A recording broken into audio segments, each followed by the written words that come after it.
My name is Jo. Come take a ride with me, Dush.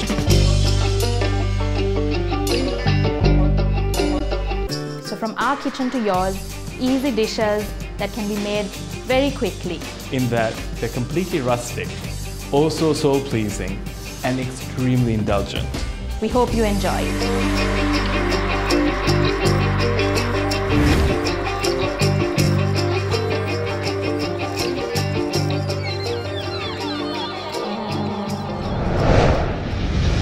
Hello everyone, welcome to Homemade. My name is Jo. So today we are going to look at making something simple but something that can feed your whole family as well. So today we are going to be making a chicken noodle patty. The noodle is the starch element which I've tried to combine into the chicken, and we'll do the vegetables separately.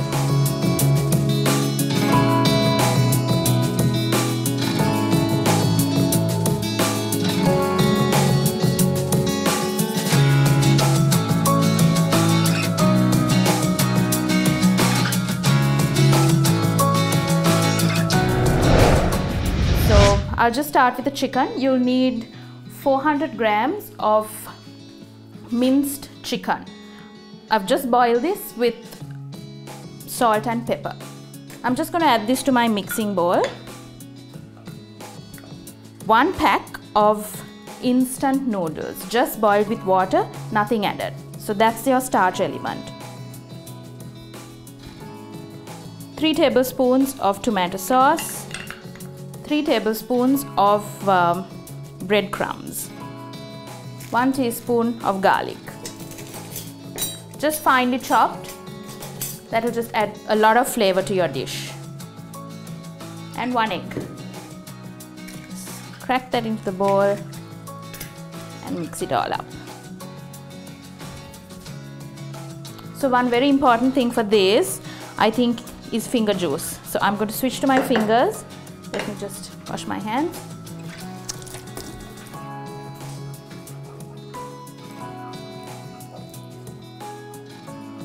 Just combine all the elements. If you like a little bit of heat in your food, you can add some chili powder. If it's for kids, you can leave the chili powder out. And let's add some salt. Just half teaspoon would do.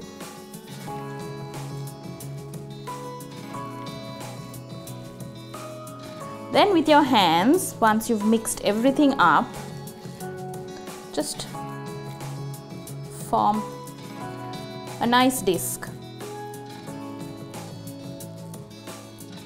You can choose any shape you like actually.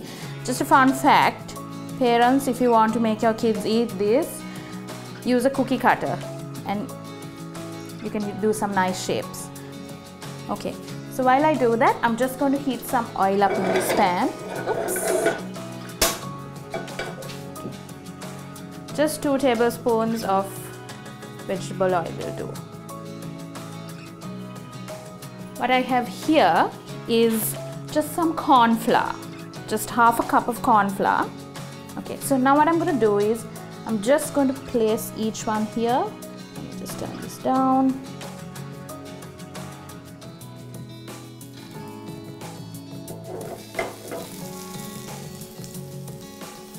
Just to give it some extra color and balance.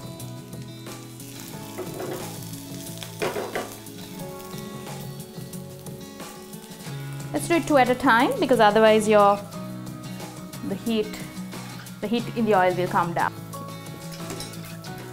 Just 2-3 minutes aside would do.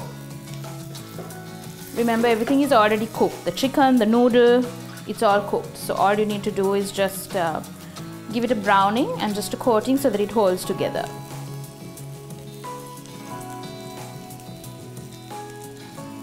Just carefully lift and turn it. See, it's just got a beautiful brown color.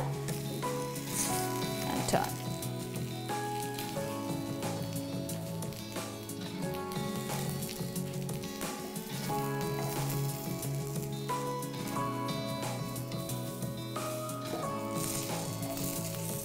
That's your completed noodle cake.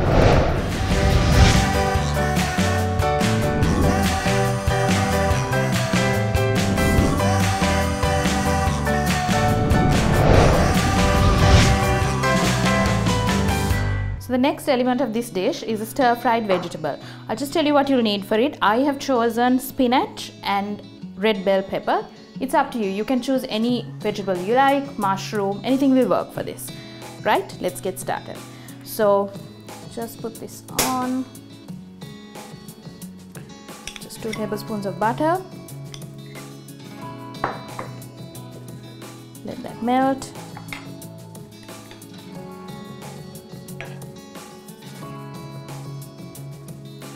While the butter is melting, go ahead and add your garlic. Just 2 teaspoons of garlic. Stir this around a little bit. Watch your garlic because it burns fast. I have successfully burnt garlic in the past.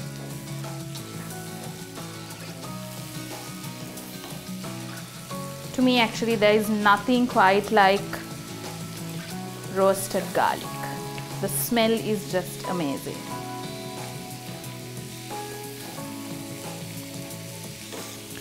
So once that's been on for about a minute, you can go ahead and add your bell peppers.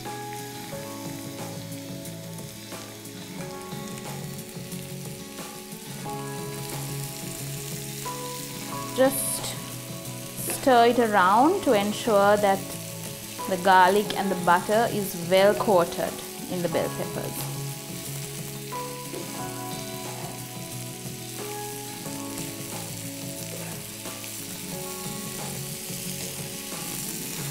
Bell peppers actually are a very nutritious and slightly sweet vegetable.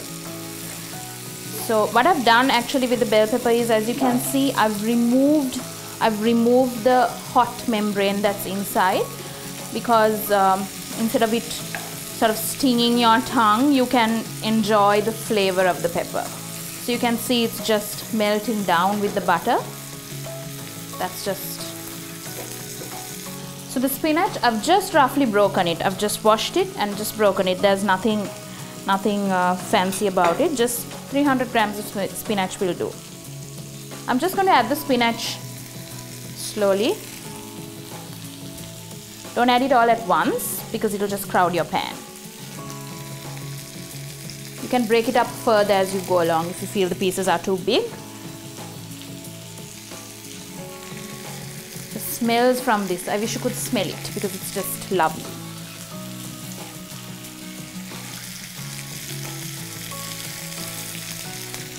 I'm just going to turn this down a bit because it will burn the garlic up.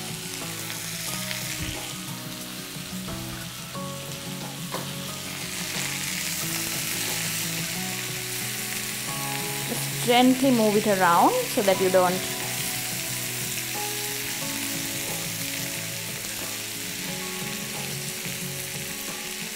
The garlic is nice and roasted. I don't know if you can see it.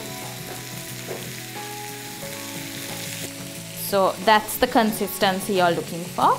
I'm going to add the hoisin sauce, or if you don't have it, just add some honey together with some soy sauce. Hoisin is available in most places. It gives a really lovely flavor. That's why I've chosen this.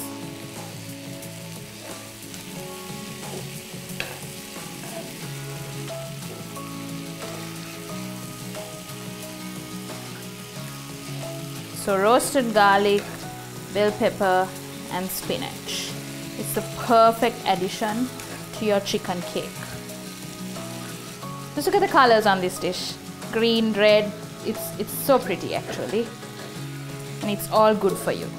You don't need to keep this on the fire for too long because you don't want to burn the nutrients in the vegetables. You can switch it off after about 3 to 4 minutes.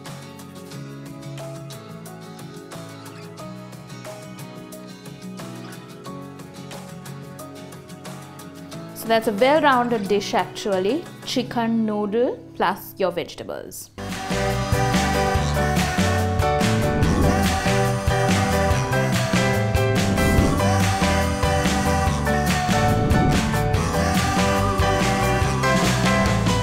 I'm just going to taste this and see how it... Spinach, bell pepper and the noodle. Very nice for everyone to try out.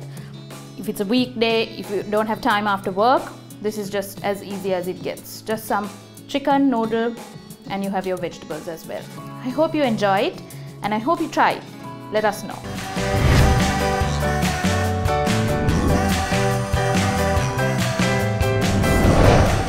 Hi guys, I'm very excited to tell you that I'm going to be sharing one of my all-time favorite soup recipes, and you're going to be a bit surprised because it's a cream of roasted ash plantain with garlic croutons. Now, before you roll your eyes, keep in mind, and mark my words when I tell you, that you will never look at ash plantains the same way again after trying this dish.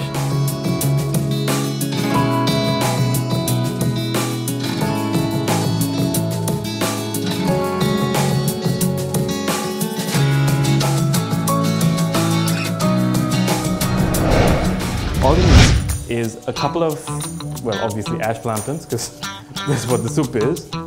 We are going to use a peeler. Just roughly get rid of all the peel, just like that. And remember, do not throw out the peel, because you can fry this up and use it for a baduma or a stir fry, all sorts of good stuff. So nothing goes to waste. And once you're done with peeling it, we're going to cube this up, rub it with some oil, and roast it in the oven. So we're done peeling these, and all we got to do now is cube up your ash plantain. And you can be very rough about it, because at the end of the day we're going to puree all of this. So don't beat yourself up if you don't get perfect cubes. It's not important.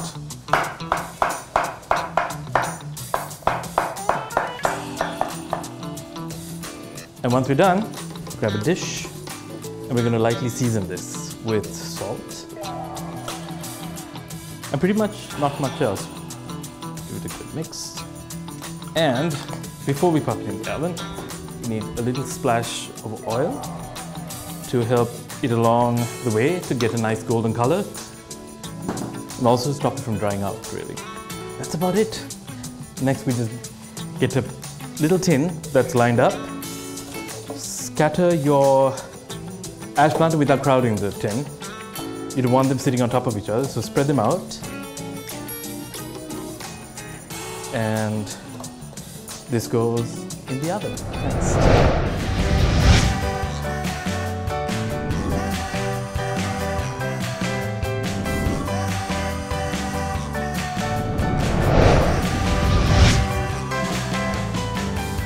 Boys are roasting in the oven. We got a few things that we can actually prep up and get ready for when they come out.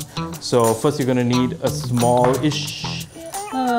medium onion, and go ahead and just, again, roughly chop it up at one point. So just rough cubes, all good. And this is how I like to do my garlic. Just give it a good smash. And they start to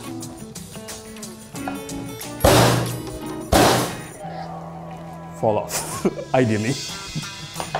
Yeah. Well, quite a bit of garlic for this one, actually. You would need at least half a bulb. And once you got all the husk out, we're gonna just dice it up too. And we're good to go. And I think the ash plantain is also going to be ready pretty quickly.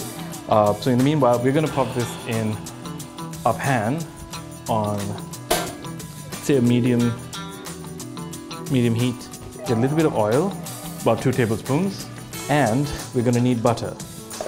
But there's a reason for this. It's just to create a buffer for the butter so that it doesn't burn, because the oil has a much higher melting point, a smoking point. So yeah, once you got this bubbling, we get our onions and garlic in at the same time. And we are going to sweat out the heat from both the onion and the garlic, because you don't want the rawness in the soup.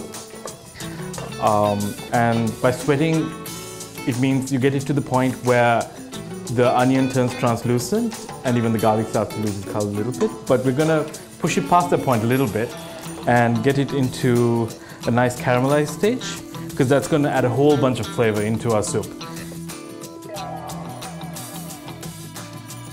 So now we got the star of the show, out of the oven, and we're going to add that to our onions and garlic.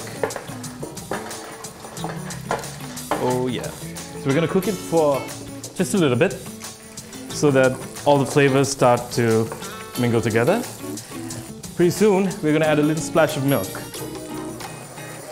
Just enough to cook these through and to soften them, because remember, like I keep saying, it's going to go in the blender, so you don't want little hard chunks ruining your blades.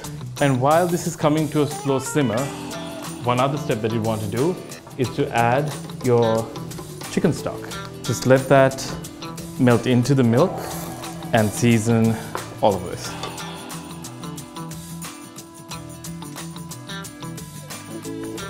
So right, so this is cooked down. We're going to switch this off. But we've lost quite a bit of liquid, so we're going to need just a little bit more.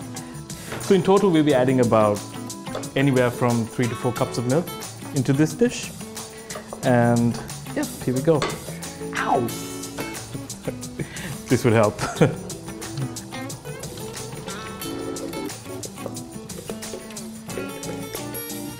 Now the blender is going to do what a blender does best.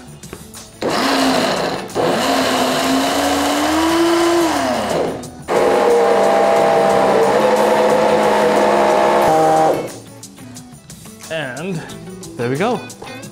We have this creamy mixture. You can see it's quite thick now, but that's okay, don't worry. And it's obviously because the ash plant is quite starchy, like potato. It just kind of works on its own. I think this calls for a little bit of chili powder. So be careful, because you don't want too much heat. I think, yeah, just about half a teaspoon. And a little bit of sugar, just a bit, top it off. So this is about done. We need to, however, top this off with some cream. I didn't say this was healthy. This is just absolutely delicious is what it is. So a good splash of cream and a bit more butter. You never have too much butter. Well, you can, but a couple of tablespoons here or there, it's just really going to help. And that's it. So our soup is done. Next, like I said, it's going to be paired with something really, really nice, and that's going to be a garlic crouton. So now we're on to the final step. All we got to do, roughly just chop up some garlic. Really, really no fuss. A lot of butter. Trust me, you're going to need a lot more butter than you think you're going to need here, because as soon as we put the bread, it's going to soak up all that fat. So I would say a good 70 grams. I'm going to take about 2 or 3 slices of stale bread. A couple of days is perfect. Get the crust off and cut them into centimeter sized squares. And this is gonna go on the heat, not too high. And this time we don't have the oil to buffer this, so be a bit careful. Just give the butter some time to melt. And the moment it's melted and sizzling, that's when the cubes go in. Right, and now you can hear the butter starting to sizzle. That's the right time, that's your signal. That's when it goes in. And as you see, all that oil is just going to disappear. I don't know where it went, really. The bread soak it up evenly, so stir it up. And the trick here again is to spread it out evenly so that each crouton gets nicely crisped up. Right, so stop before it gets burnt. Yeah, I think it's at a perfect stage. Want to fish them out before they go overboard. So just give it a couple of seconds to rest, right? And then most of the oil will sink to the bottom and you'll have nice crispy bread. So got myself a big soup bowl because I want to make a meal out of this. It's extremely luxuriously thick. So clearly, although this is absolutely delicious, it does look a little bland. So guess what? We're going to dress this up the way it deserves I actually am partial to the really crinkly kind as opposed to the flat leaf. Yeah, that looks fine. And here we go. Just dribble some cream. Get the finest bits of parsley you can find. Small dusting of parsley. Of course, a healthy dose of your garlic croutons. Well, I don't know about you, but I can't wait any longer, so I'm just gonna dig right in. Oh, this is absolutely one of my favorites, like I said. Can you hear the crunch? Oh, I wish you guys could taste this. Well, you can, you just need to make it at home. So good luck, hope you enjoy it.